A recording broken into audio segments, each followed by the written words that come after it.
Good morning, everyone, and welcome. Let's start with a prayer together. Heavenly Father, Divine Mother, friend, beloved God, Guru Preceptors, Jesus Christ, Babaji Krishna, Lahiri Mahashaya, Swami Sri Yukteswarji, beloved Master Paramhansa Yogananda Ji, saints of all religions, we bow at thy feet. We ask thy blessings on this class. May we feel thy inspiration, thy upliftment in our hearts, minds, and souls. We are thine. Be with us now. Om Shanti, Shanti, Shanti. We'll start with a song and then an excerpt from a talk by Swami Kriyananda Ji. Welcome again, everyone.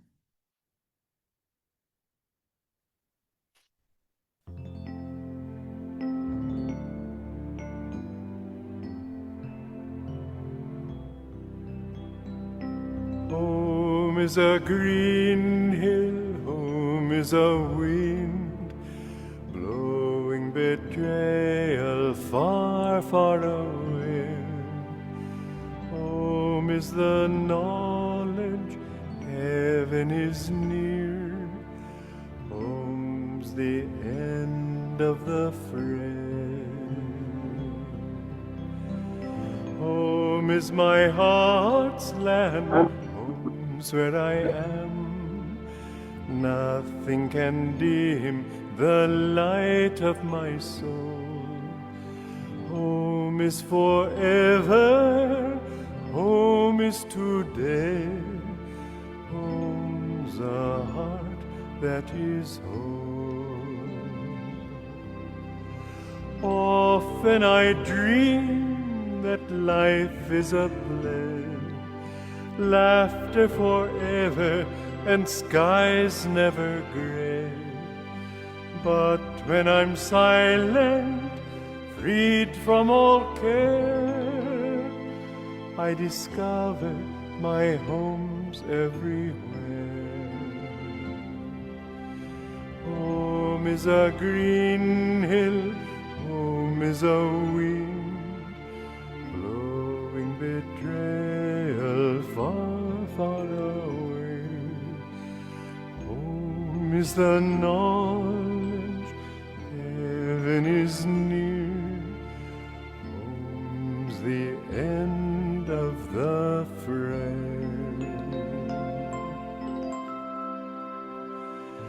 Home is my heart's land, home's where I am. Nothing can dim the light of my soul. Home is forever, home is today. Home's a heart that is whole. Often I dream that life is a play, laughter forever and skies never gray. But when I'm silent, freed from all care, I discover my home's everywhere.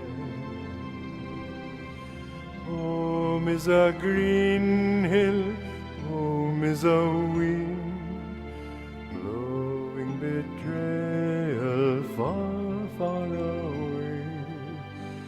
Home is the knowledge heaven is near. Home's the end of the fray.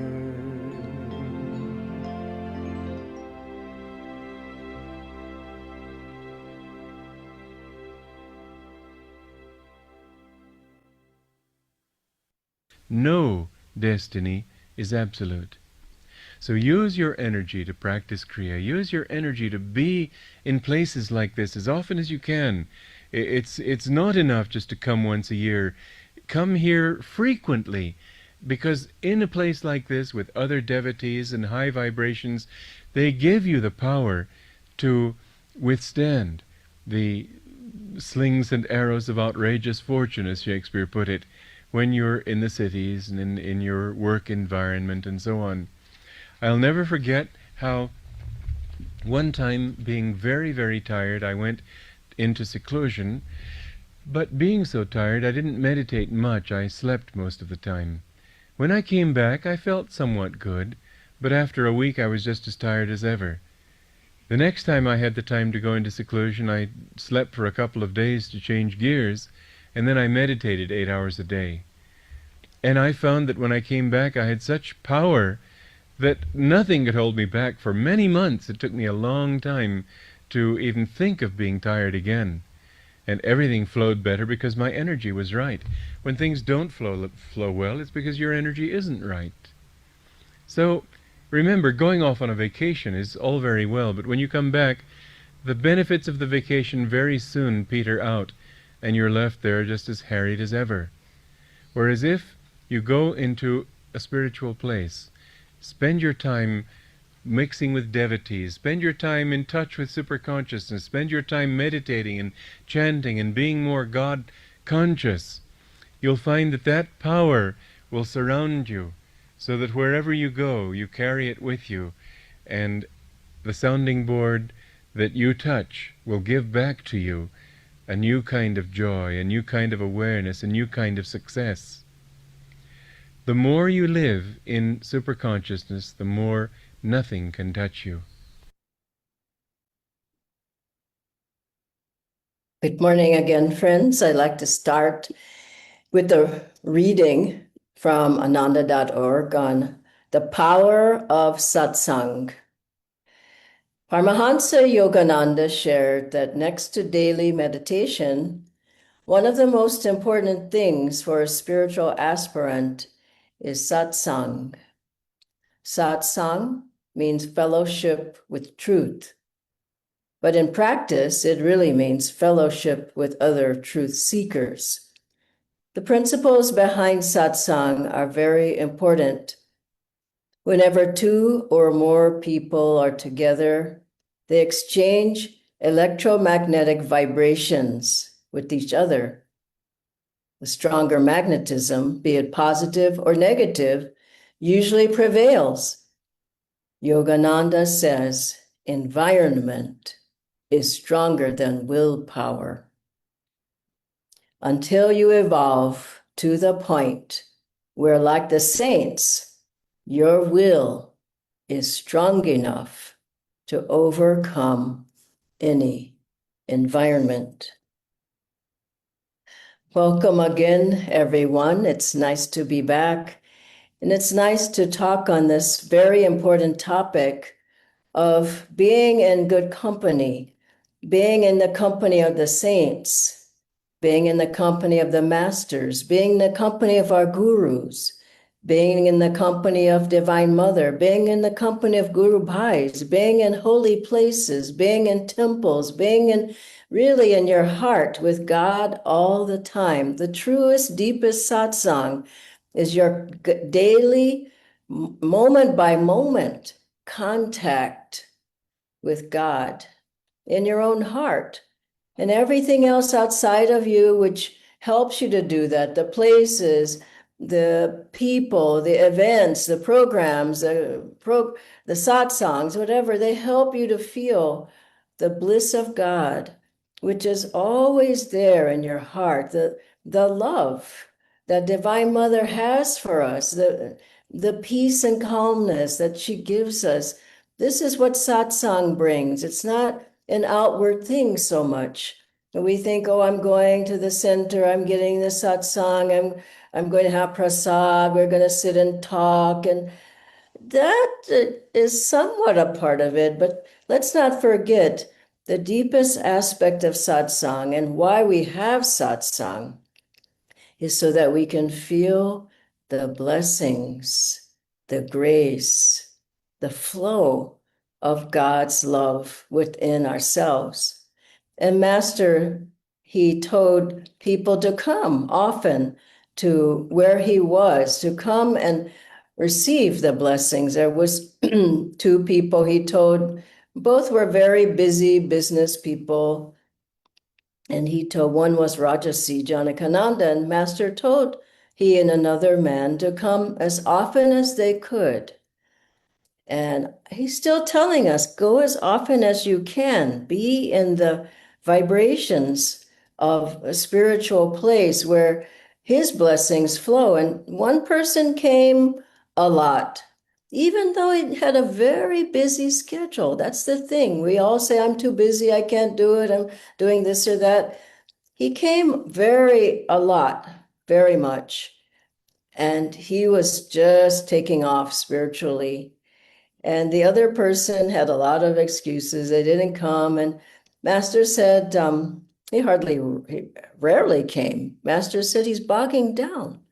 He doesn't know why, but it's because he doesn't come. Wow. And you would think, well, he could be in touch with the guru inside, and we can be, but it's very subtle. We need the company, the vibrations, the energy, the magnetism of others who are stronger than us, who've been around longer than us, or who can pray for us, who care about us. I remember when I first started on the path, I didn't know one other Kriyaban or devotee. I studied everything by myself. I had the techniques alone, the teachings all by myself, studying and trying my best to practice. And I wasn't really sure about what I was doing, first of all. And then I didn't have any support. I didn't have anybody else to talk to. I didn't have anybody who could ask questions to. I didn't have anybody else to meditate with. I didn't have anybody to chant with. And I remember feeling so alone. But then inside my soul, I just knew there had to be people like me who wanted others around, who wanted to be in that company a lot, not once a week or so. And I felt Divine Mother was going to show me a spiritual family. And she did through Swamiji, through Ananda, through the Ananda centers, through the Ananda communities. I was part of a meditation group, then a center, and then community. And then I had so much wonderful satsang. People were so caring and are, and so loving. And so much giving, self-giving. What do you need? How can we help you? Let us pray together. Let us meditate together. Let us serve together. And then I felt my spiritual life just began to really unfold. And I began to feel the presence of God more. I was much more in attunement with Master, with the help of others, meditating with others, going to classes with others, asking my questions, getting answers right away. And I felt Divine Mother was helping me to be able to be strong on the path. And when we go to events and programs and all, we don't really know what's all happening. But I think so much karma is just being taken away. So much more clarity is being given to us. So many blessings. They're flowing into our lives, and they're taking away worries and difficulties that are along our path, obstacles, problems, and health problems. We don't know what's lurking. But I was remembering chanting and chanting. We were at the Spiritual Renewal Week, and I'll say more about it, but just chanting, I just felt as I came out of that chanting with 200 people, I just felt I am healed. I don't even know from what, but purified. My consciousness is so cleansed. My energy is so much uplifted just from being there chanting. Chanting, Master says, half the battle. And if you have people chanting with you, I think it's like all the battle, maybe. I don't know, but it just feels so powerful. And when we were at the programs, it was at SRW. It was just Spiritual Renewal Week. For those who don't know, there were at least 240 people there in person, all staying together for the most part. Some had to stay nearby, but meditating together every morning. Meditations were soaring.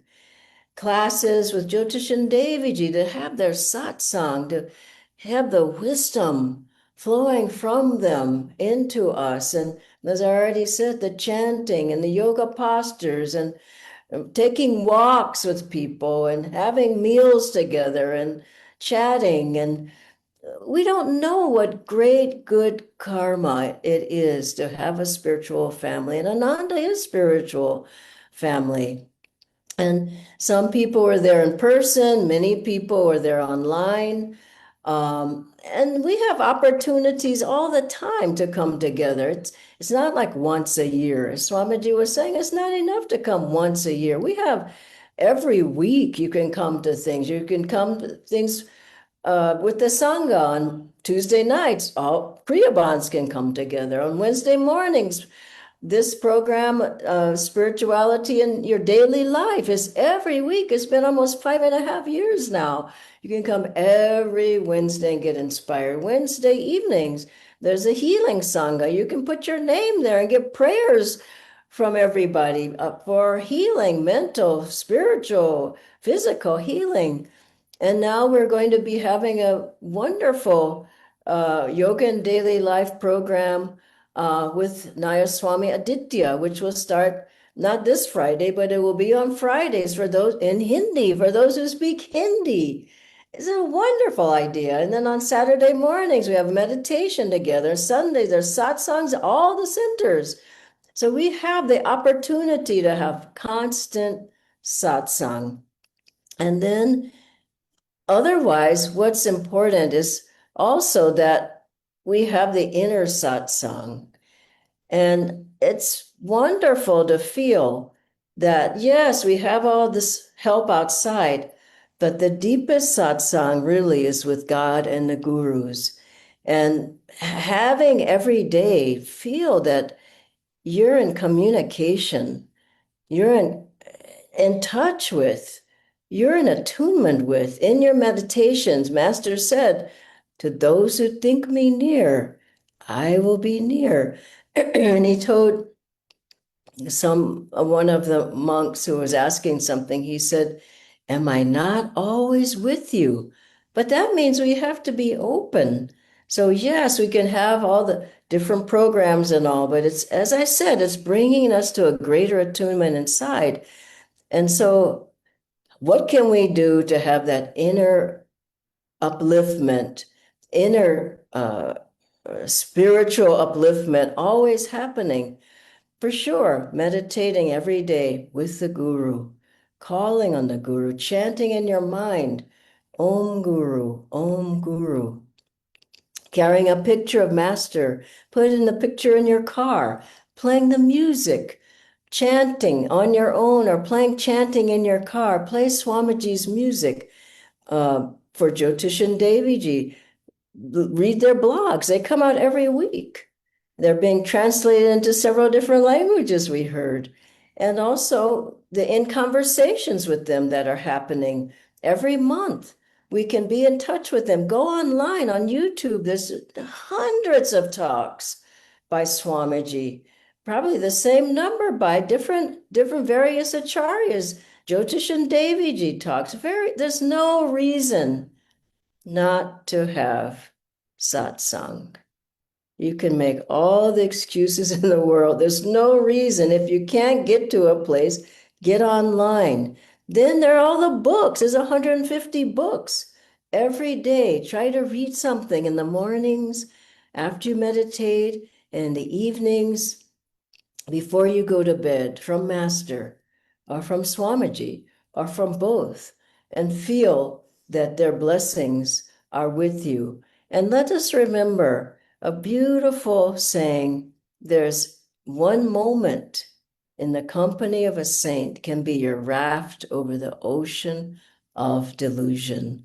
So we want to always keep our attention, no matter what's going on outside, keeping our attention on God, gurus, and if we can do it at the centers, fine. Come to the events, come to Kriyaban retreats, come next year if you can to America. There'll be, I don't know, 1,000 people there all having satsang in honor of Swamiji's 100th birth anniversary. Come to that. Come to all the various events that we have.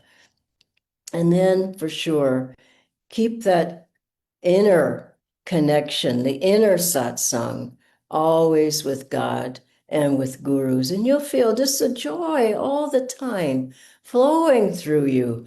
And, a lot of people keep a satsang. They have satsang with their TV program, or they have the satsang on social media, or they have satsang on the telephone talking to their friend.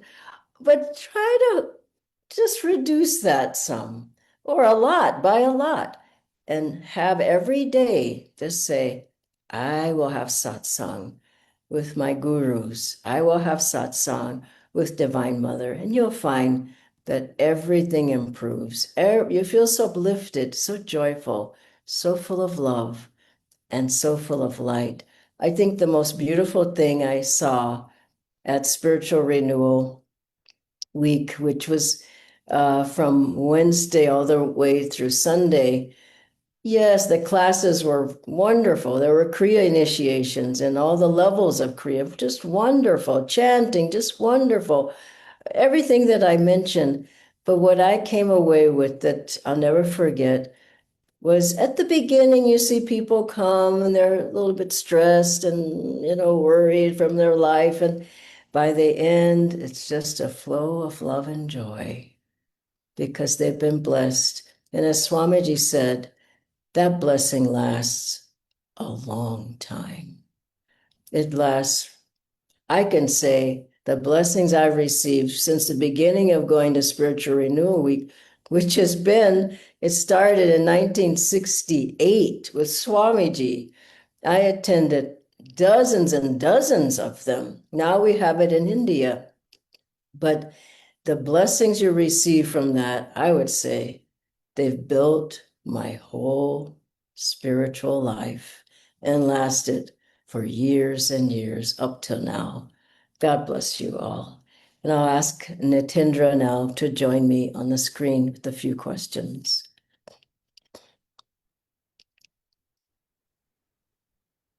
Thank you so much, Dhyanaji, for the sharing.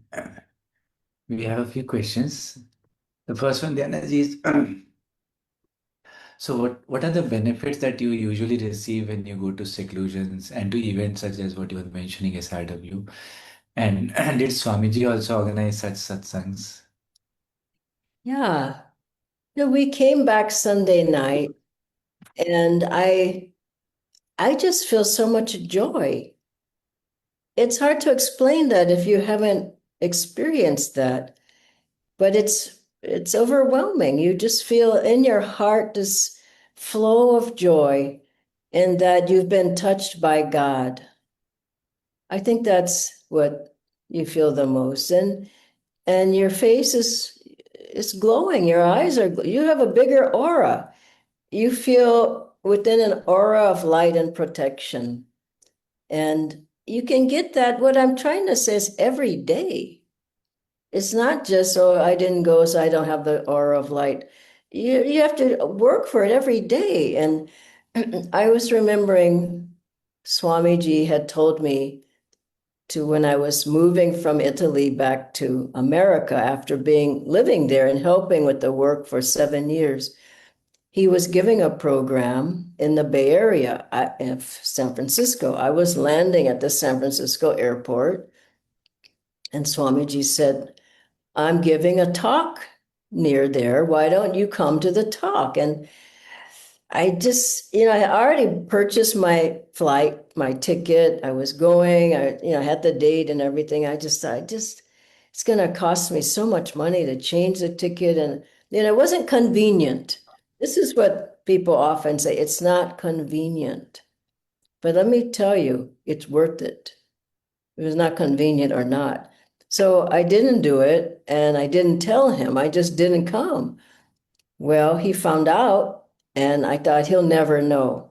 Well, he met me at the airport and it was after his program, some days or whatever, but he waited, met me at the airport and he said, why didn't you come?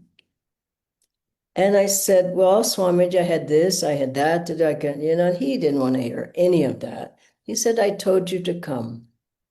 Now, he was displeased with the spirit I was projecting, that it was too much trouble, it was inconvenient. And he wanted me to be there, not for him, but for me. I have been away all those years. I only had come back once in 7 years to Ananda village. He was saying I needed the satsang. And after that, I just made it a point not to miss anything. Whatever was happening, I was in that front row. And I can tell you that saved me from a lot of delusions and pitfalls, just being there and not making an excuse why I wasn't there. I don't know if that answers the question, but it answers some question. Absolutely, Dhanaji. Dhanaji, the next one is that if I'm able to meditate better when I'm at home, as compared to doing it in a group where there is a fixed format and a schedule and also other people.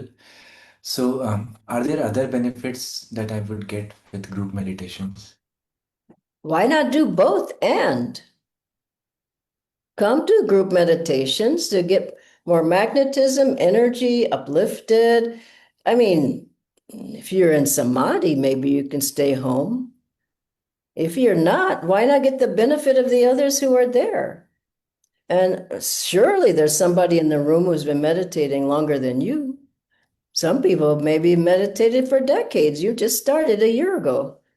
So you need the power, the focus, the concentration. You need the stillness, let's face it, of the others who have been meditated longer and who are meditating deeply. And so the benefits of meditating in a group are you don't move around as much, your mind is more calm, you have the power of focus of the group, you have the uplifting magnetism of the group, you have more energy, you can sit longer instead of getting up, getting your phone and looking at the messages or whatever people do, cutting it short. Oh, I've got to go, I got to go. I mean, you're sitting there and you don't move. And we're coming up upon the 8-hour Christmas meditation. Try it. I say, I would be with some group if you can. And it's much easier when you're with the group. It just is. Like you run, Nitendra. Now, if you run by yourself, you can run. But if you're running in a marathon with a group, you've got the whole group going, no? And it's like that's big wave pushing you forward. Same with music. When I'm within a kirtan group, seems like I'm playing better because everybody's trying their best, just trying to stay in tune. When you're in the choir, we had a wonderful choir at SRW. In the choir, you got to keep your note right. You got to stay in tune. You can't go way off. Everybody can hear it, no? So same with meditation. And here I'll put this out. Try to help the others in the meditation by being still, by going as deep as you possibly can. How can I put this? This doesn't add up completely, but I want to say be the satsang yourself. So get in there and help to make the satsang deep. If it's a meditation, if it's a kirtan, if it's a satsang, don't sit passively or sleepily or looking at your phone. Put out energy, build a satsang, help the people. When there's prayers, pray for people. It makes a difference. Otherwise, if everybody's passive like a sponge, it's not working. Satsang means powerful energy that's built up, that you're putting out to make something happen. And so at Ananda, we're creating the inner master through us is creating that satsang through each one of us, is rubbing our hands and praying for people and meditating and even energization. You do it better, isn't it? That's a satsang. Your energization, you see the other person's really done, you're limply going along. It doesn't work. So in anything, if you have other strong people around you, and Master said, environment stronger than will. If you get in there and you feeling kind of sleepy, you wake up, isn't it? You get in there. I don't want to see anybody sleeping in my classes. And so You come in the room and you wake up.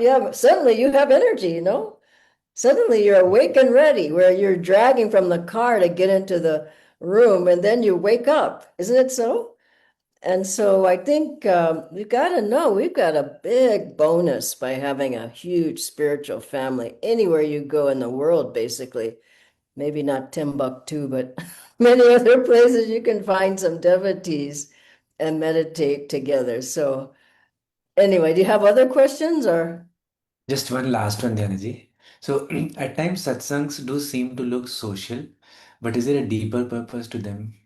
Oh my God, yeah. I mean, eating is the least of the things that's happening at a satsang. I know some people come for the food. I'm just kidding. But there's so much happening around the food, isn't it? People are meeting other guru bhais. When I'm there, I'm thinking about Gargan. I'm just feeling more and more uplifted, uplifted. It's hard to leave, isn't it? It's hard to get up and leave. We have the satsang, then we go in for the prasad and we chat and talk and keep the conversation uplifted. Don't go into the sports this happened and then on the TV program, my favorite program. Don't bring it up. That's not appropriate. But if you have deep conversation about God and gurus and the path, it gives you so much. So many times I know you tried to leave sometimes, Nitin, but I brought you back. But the point is, it's hard to leave good satsang. Swamiji gave this beautiful story. Jyotishji told it recently how he was visiting Ananda Ma, and it was time and Jyotishji was with him. So it was time for them to catch their train. And so it was hard for Swamiji to leave her. So he gave Jyotishji and the group the baggage, and they ran for the train, and they were trying to hold the train, but they couldn't hold the train. So they were looking out the train for Swamiji, and he wasn't coming. And finally, he says to Anandamayi Ma, I can't leave if you're going to stand here. I just can't go. And she said, okay. So she went inside and he raced for the train and jumped on and just in time he got on the train. But that's what happens with deep satsang. Deep satsang is really darshan. You just feel like, wow, something is happening here. It's blessing me. I don't want to go. And so we go touch base in our job, our home, whatever, and we create as best of a satsang as we can there. Then we dive deep in the well of God's bliss. That's the ultimate purpose of satsang. And ask yourself, am I deep in the well of God's bliss? If you're not, dive deeper in that satsang. God bless you all. Thank you, Natendra. Bye-bye, everybody.